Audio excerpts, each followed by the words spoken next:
urong ng konti. Ano na yung masakit sa'yo? Batok.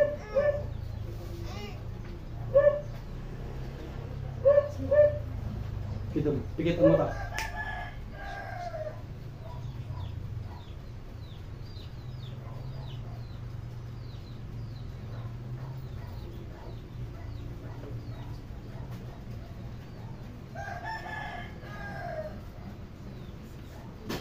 Yun. Minit. Tangad. Dumog. Dumog. Tangad. Taas ang dalawang kamay. Tangad. Dumog. Ibaba ang dalawang kamay. Pakalang. Dalawang kamay. Pag ganon. Ganon. Taas. Taas. Babae itong gumawa. Lamig ang nilagay niya. Magkakapamilya sila. Iwatan niya. Babam. Sige.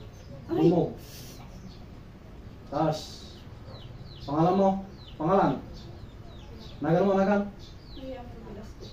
Nasakit pa, wanan? Sakit. Yung masid dyan sa batok mo. Nakaginawa? Hawakan mo. Ito, kahit hindi nahuli yung pasyente, yung gumagawa, hindi nakukuha sa akuan, nahuli mo hindi, importante yung gagaling ka sa pananampalataya mo at tulong ng ating Pong Jesus Nazareno. Yan, nakaginawa yung pasyente. Masait ang kanyang batok. Ulo, nakaginawa. Galaw-galaw. Isa, galaw-galaw mo.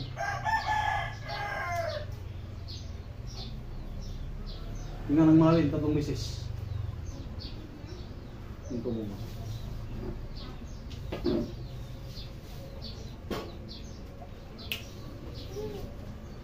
Tayo.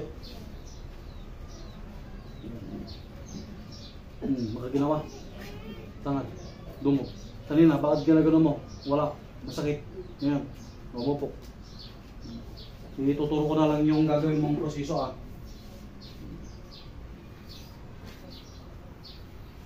Kahit gumaling na yung pasyente, dapat may pa rin tayo yung pangtapal para hindi na mabalikan.